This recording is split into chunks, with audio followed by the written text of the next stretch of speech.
Okay, welcome to VTT Sip of Science. Today with me are senior scientist Anna Tenhunen from VTT, Professor of Practice Holger Pöhler from VTT, and Professor Jukka Seppälä from Aalto University. Hello. This episode of VTT Sip of Science belongs to a series of discussion around the topic of the exponential list of hope, which is published by our CEO Antti Vasara. And today's topic concerns chemical plastics recycling, which is one of the 5 topics on the list. And during this discussion, you will find out why this specific topic has been chosen to be on this list. So let us start the discussion by discussing the benefits and concerns around plastics. I mean, plastics have been getting a lot of attention, both in good and bad lately. So what are the benefits, concerns around plastic, and what are the ways that we can actually fix these issues? And if we start with you, Holger. Yeah, thanks, Jussi. I think plastic is everywhere in our world. I think there is an abundance of plastics, visible and also not visible. I think it has many benefits. I mean, it keeps our food fresh and thereby reduces food waste, which is in fact actually a major contributor to greenhouse gas emissions. So plastics actually has a benefit in reducing greenhouse gas emissions there. It is protecting us from injuries in traffic and sports. It keeps us healthy in many medical applications. But then there are some, I guess there are also some concerns, and maybe Anna, if you take over from here and I think what Holger mentioned. Yeah, I think what Holger already mentioned a little bit about the greenhouse gas emissions. So definitely the plastic production and incineration, they have been calculated to be quite big contributors to the greenhouse gas emissions. So the tie into climate change is definitely there. Approximately around now for the incineration and manufacturing, it's around 860 million tons of CO2 equivalent, which is around 15 times the emissions of Finland. And as it's only expected to increase, there's definitely pressure to handle that issue. And also, I think all of us are aware of the global issue of plastic pollution in the environment. So the way we use plastics, it leaks into the environment, causing quite a lot of environmental issues. So I think there are quite a lot of things that we can do to stop the plastic pollution and reduce the greenhouse gas emissions in the plastics value chain significantly. But the thing is that we have been operating in a linear way, and we need to start doing things in a circular way. So we need to establish a circular economy of plastics. And the plastics, they are currently designed for performance in linear economy. So we optimize it for the use, and it's not often compatible with the circular elements as reuse or recycling. So that's why we end up with having a lot of plastics going to incineration, or then in worst case also leaking to the environment. And the current plastics they're often very complex multi-material solutions, which again, they have the very good performance, but they are extremely difficult to recycle due to the fact that the different components are recycled together, which decreases the kind of the plastic recyclate quality.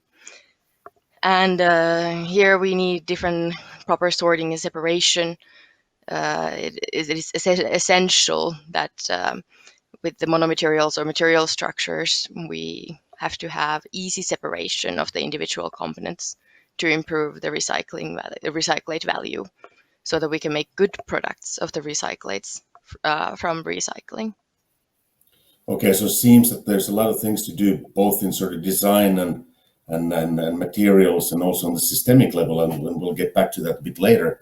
Now, Jukka, how do you actually see now, sort of listening to this, and so what is the status quo at the moment, and how do you see the role of plastics and the whole economy around plastics in the future?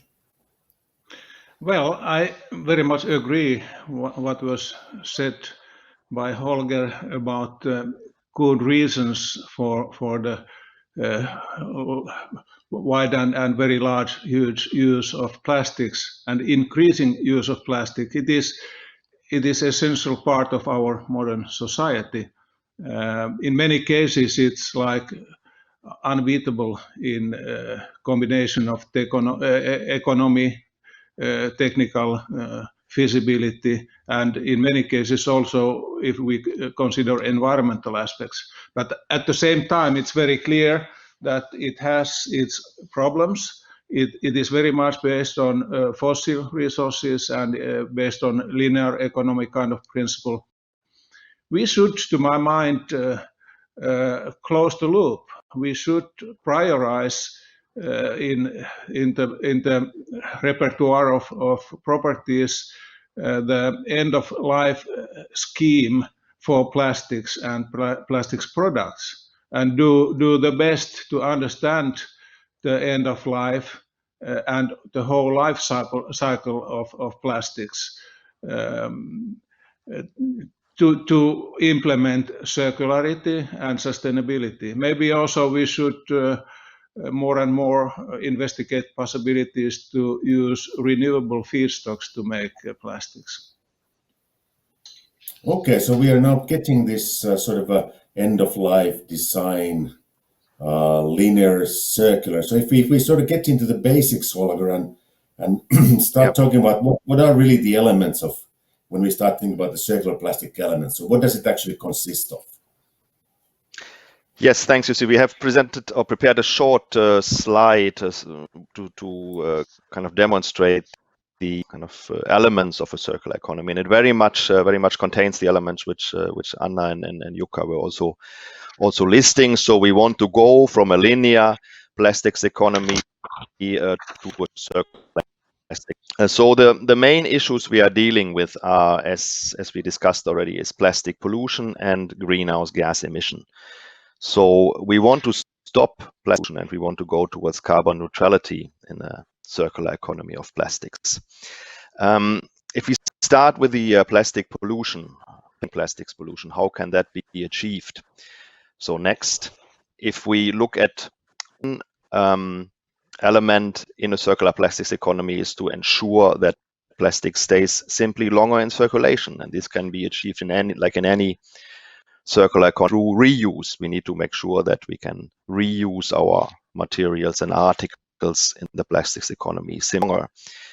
But this is not indefinitely possible. So if you click one more time, there is a scenario where we reach the end of life of a material where we have no useful life anymore left for an article made out of plastic, and that to prevent ending up in the environment, collect and separate. Collection is important, obviously, to prevent it ending up in the environment, but also separation is a very important element in a circular economy of plastics, since we do not want to mix different plastic streams, because if we then go from separation into the recycling step, as we can see here, a strongly mixed waste stream will simply be very, very difficult to cycle to high value products. So a strongly mixed waste stream is worthless. So separation is extremely important.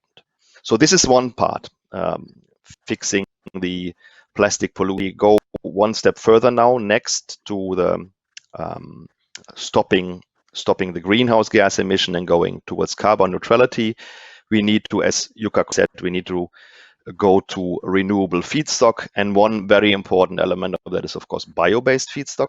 Can be used nicely for producing plastic materials.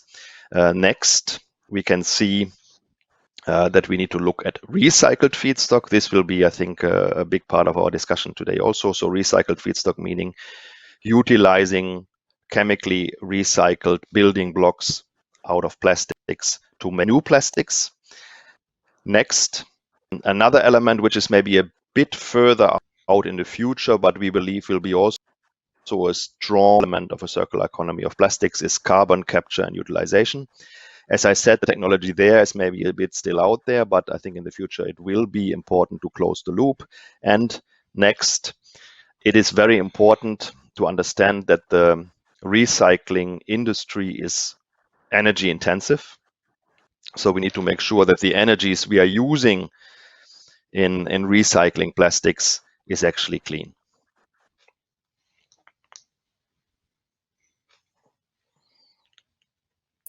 All right, thank you, Holger. That was a very comprehensive picture and hopefully also helped our viewers and listeners to understand the elements and also the complexities that are related to this. But if we sort of dig deeper now into the topic of today, which is the recycling part, and I suppose Anna is to take over from here and talk a bit more about recycling, how much of plastics are actually recycled. So what is the gap that we are trying to close? Yeah, the gap it's actually a bit big, but let me explain. So currently we produce around 400 million tons of plastics every year, and this figure is only expected to increase.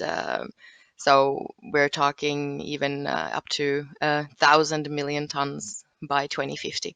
So the increase is definitely intense. And only globally today, around 10% of plastics are recycled. So there's quite a big gap in where we need to be and what can be done. And most of the plastics that is currently recycled today, it is packaging materials. So definitely we have the other application areas where we also need to boost up the recycling efforts. In Finland, the recycling rates, they are for plastic packaging, it's around 25%, and that's a long way from reaching the goals set by the EU. So by 2025, we're supposed to have 55% recycling rate. And by 2030, we're supposed to have 60% recycling rate. So today being at 25, there's still definitely things that we need to do. And I think we have a slide that maybe I can explain a bit further. So this complements quite nicely what Holger was saying about the different elements. And there's a need for novel recycling technologies that we can increase these recycling rates and close the loop for the plastics. And the chemical recycling definitely plays a major role in this context. So if we take a look at this slide here, the orange part of it represents kind of the general linear economy that we currently have. And the elements of the circular economy that we have identified as crucial for the circular plastics economy is definitely the reuse cycle, which Holger mentioned, where the product kind of cycles as is, so the product is not destroyed. Then we have the polymer cycle, where the actual product is taken apart, so meaning mechanical recycling, which is rather well established today, but has certain limitations. So we definitely need this monomer cycle, which describes the chemical recycling. So the different technologies there, pyrolysis, gasification, depolymerization, it's definitely needed, because when we have chemical recycling, we can go back to the monomer parts, which is really, really interesting and opens up a lot of opportunities. But I think the main thing that we need to understand from this is that there is no one fits all solution, that we must assess all the technological, economical, and ecological angles to find the most suitable solution. And this is actually often we have to do it on a case-by-case scenario. But kind of we can use this as a principle in the background, that these elements and solutions can be built based upon these ideas that are presented in this bubble of ours. And these are really crucial if we really want to make the plastics circular.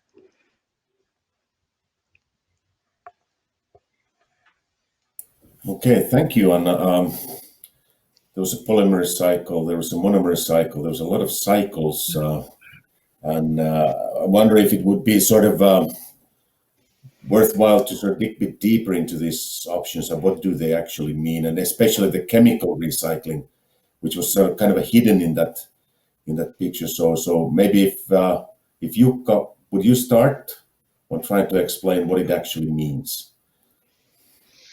Well, chemical recycling is very essential. We need all these circular approaches in parallel, but chemical recycling absolutely is important to develop and to make it feasible to enable large-scale circularity of plastics. It means that we return the polymeric molecules, to large macromolecules, back to smaller molecules that have use as building blocks in chemical industry again.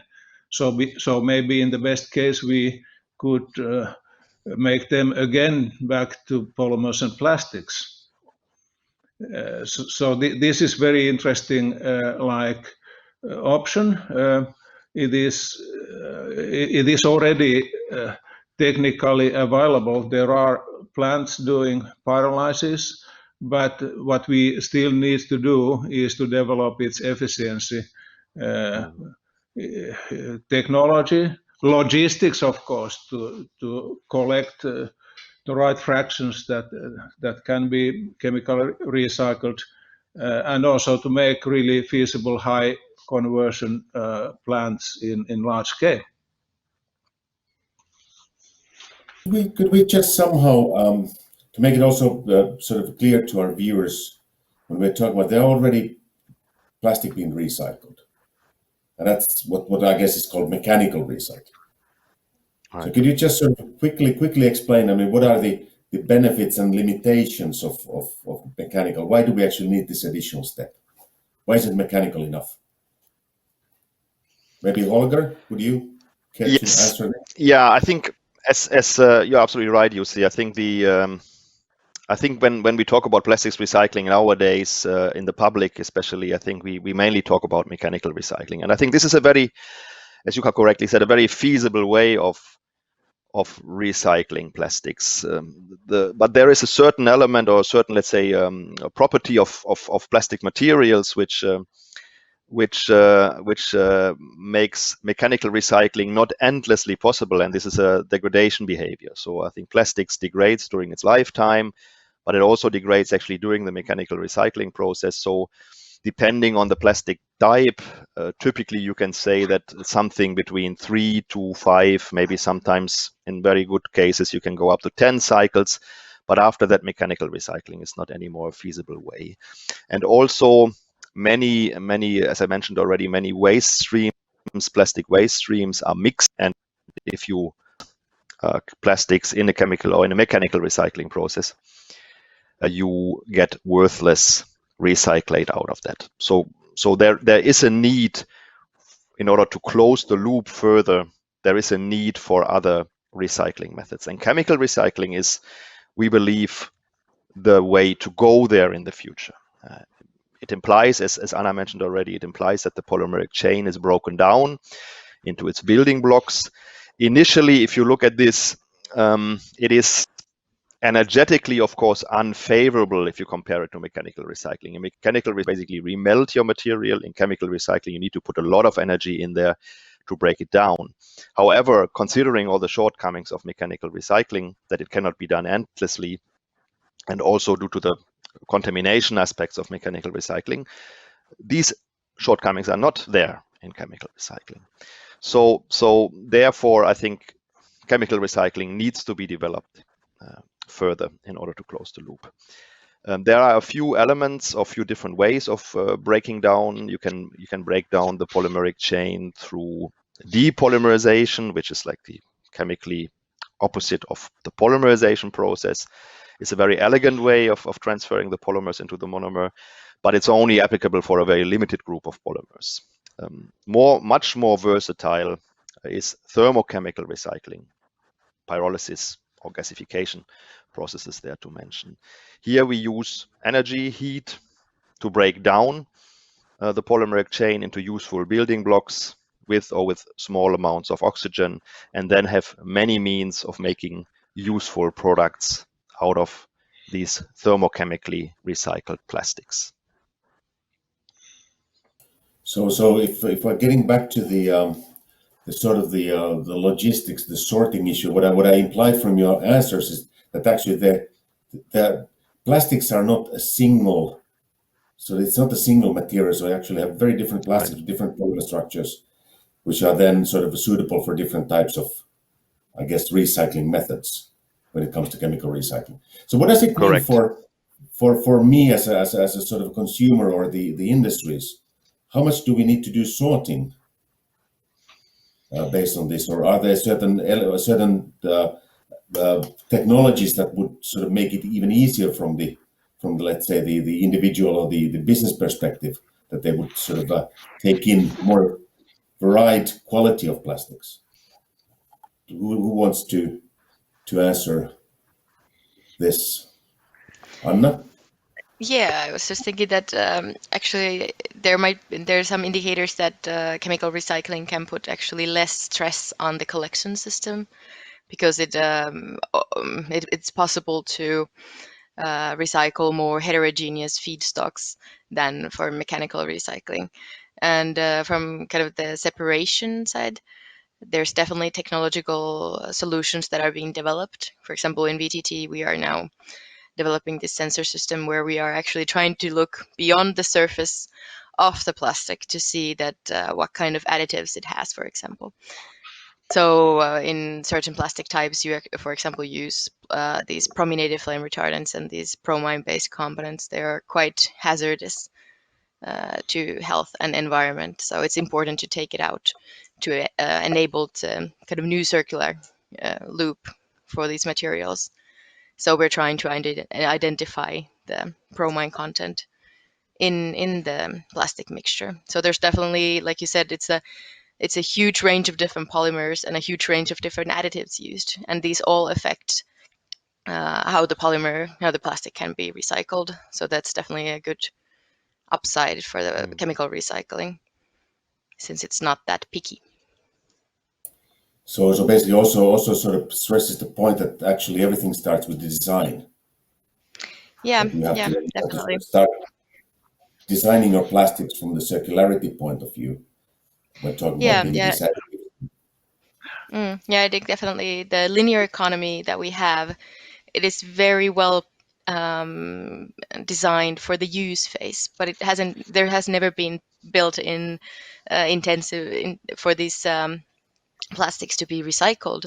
It's been all about the use in the past. Yeah. So now we really need to start incorporating these eco-design elements there, that we can ensure the circularity of these products that we end up making.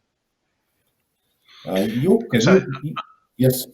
Please. Yeah, I very much agree about the aspect that end-of-life cycle scheme and scheme for recyclability should be prioritized property in designing plastics products and in designing plastics as a raw material. So Jukka, could we actually, if we continue with you on now getting a bit deeper into the technology itself, I think you mentioned already that technologies do exist.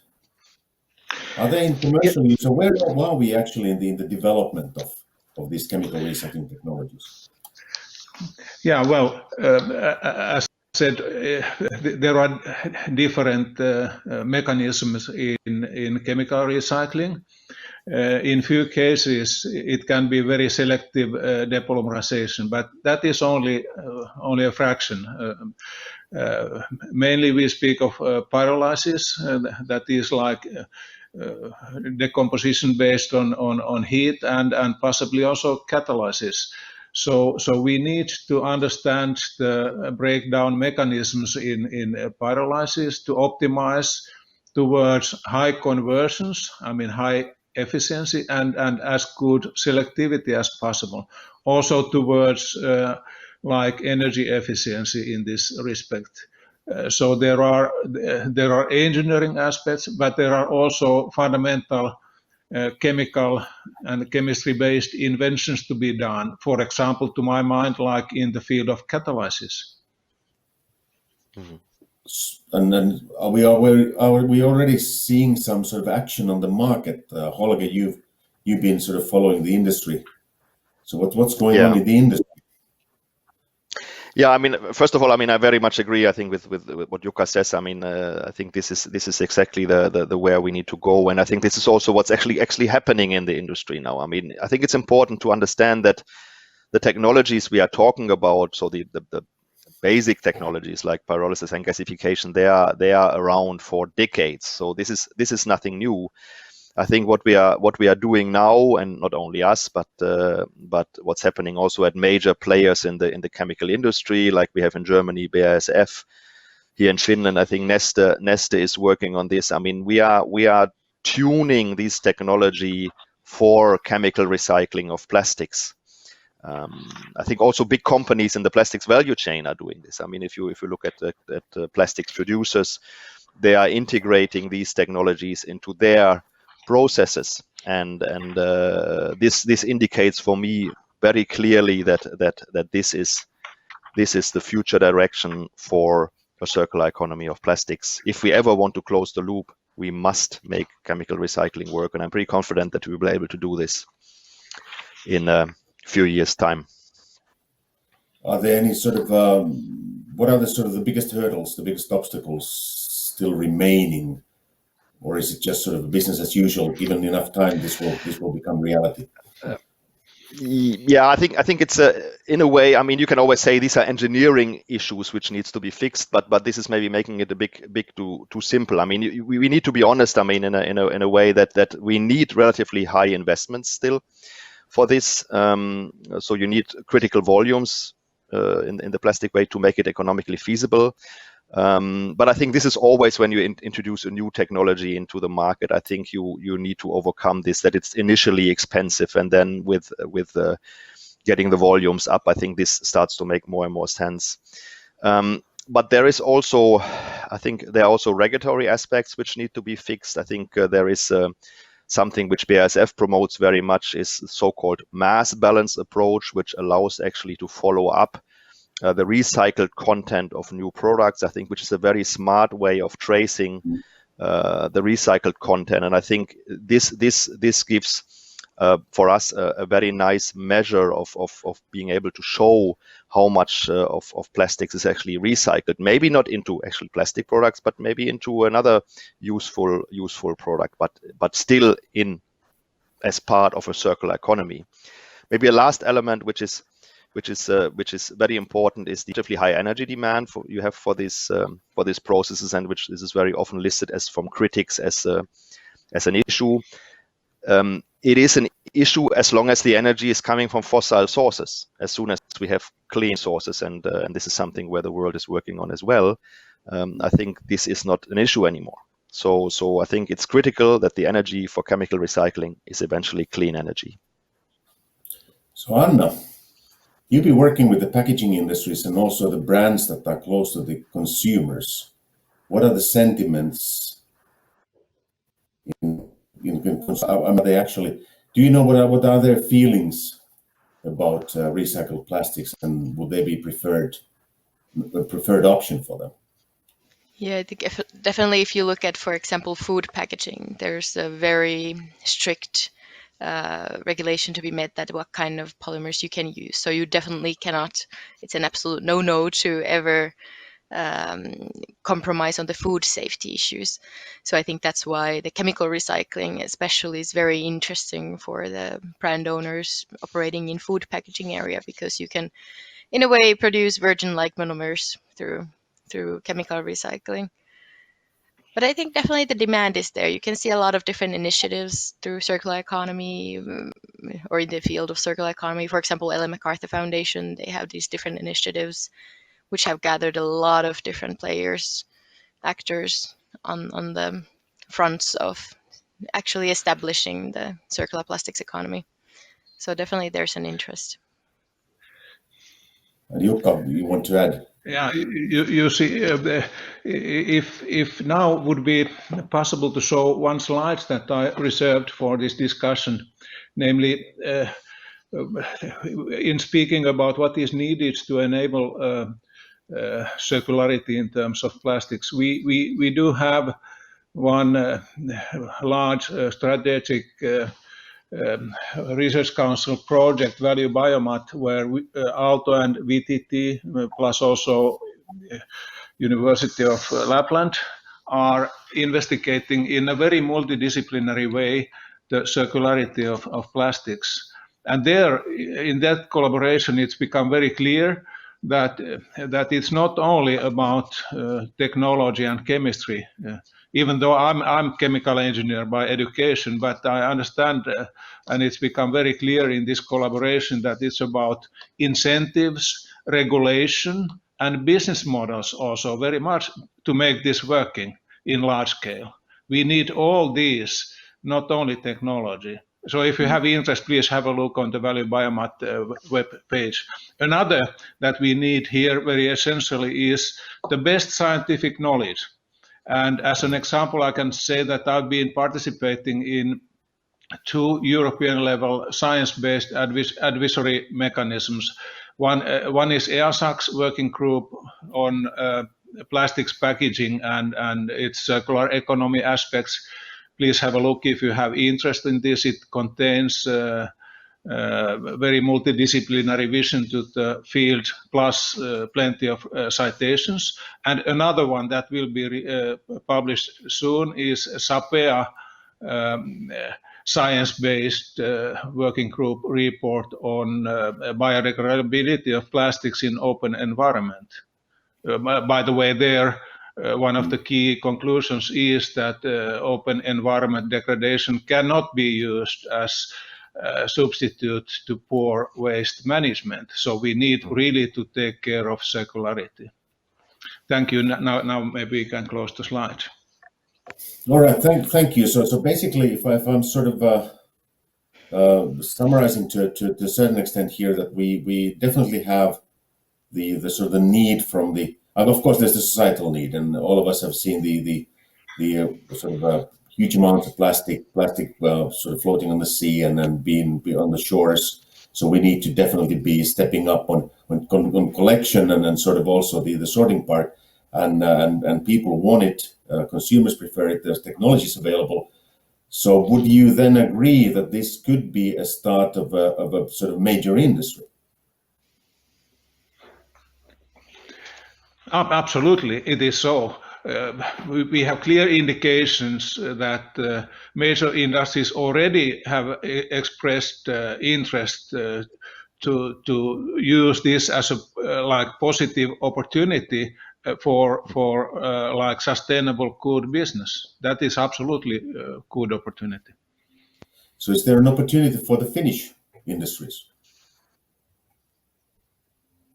Who wants to take this?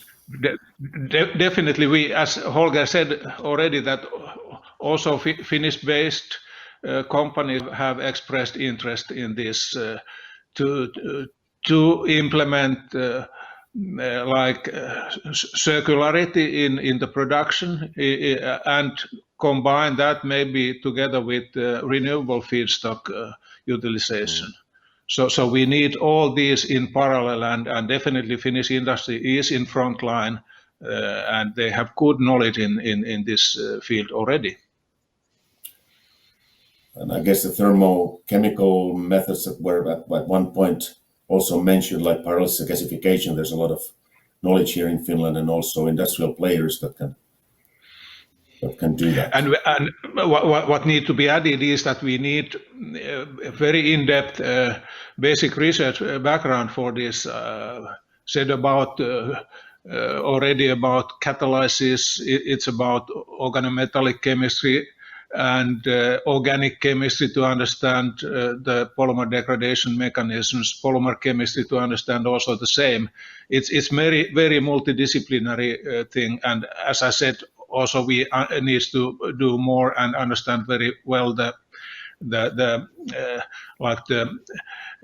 regulatory aspects and incentives and business models to be innovative in these respects. So basically, well, if I'm sort of wrapping up the discussion now, we need to be working on the basic science, but on the other hand, we need to work on the commercialization. So on the both sort of ends of the spectrum of technological development. At the same time, we need to be also working on the regulation and all the incentives that would incentivize both as consumers and the industries to apply these type of models, develop design methodologies in order to sort of start designing different products that will actually be made for circularity. So there seems to be a lot of work ahead of us. If there are sort of the final statements for you, I mean, are you optimistic? Definitely. If we start with you, Anna. Yeah, I think definitely the fact that maybe also one thing that wasn't mentioned about the mechanical recycling and the downsides of it is that we end up, as we go into the different kind of new cycles within mechanical recycling, we tend to downcycle material, so the value is lost.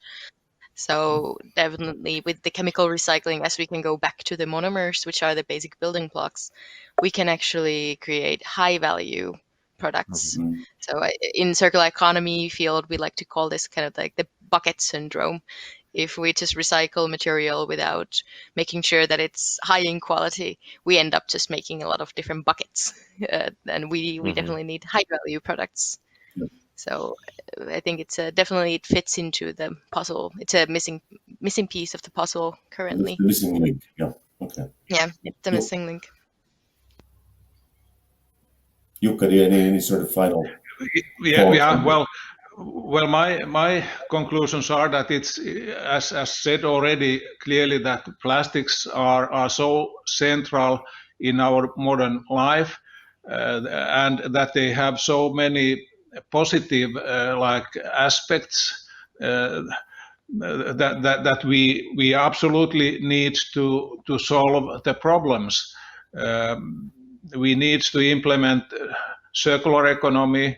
We need to increase the bio-based feedstock contents also at the same time, and we need to come from linear petrochemistry-based economy and technology to sustainable circular economy.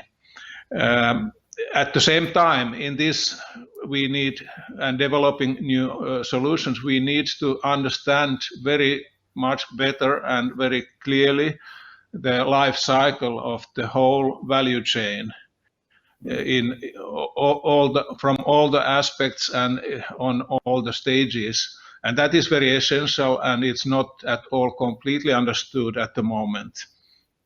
We need to implement all the possible technologies and methods for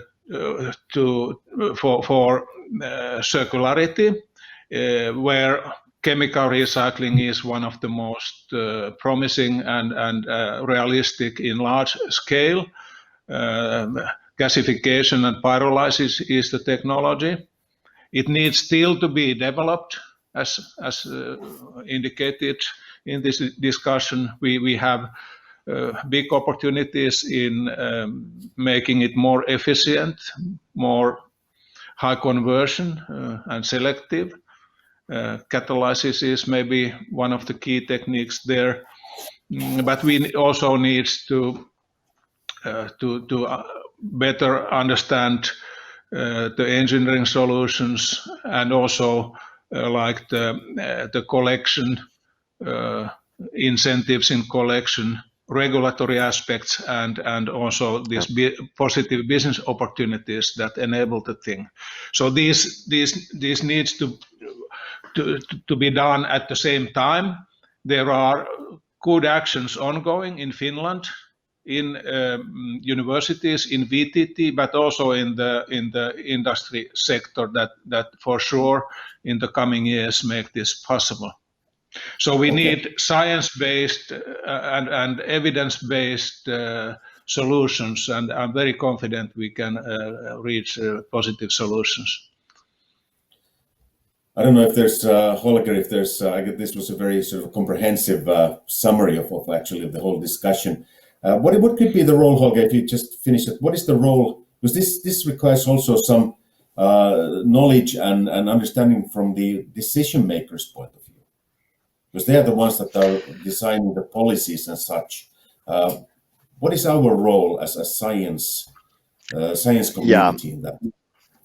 I think for us it's extremely important. I think especially if you consider now the situation in the world with where fake news or let's say the ignorance of scientific facts is more commonplace. I think for us it's extremely important that we communicate, as Jukka said, fact-based. That we are very clear in our message.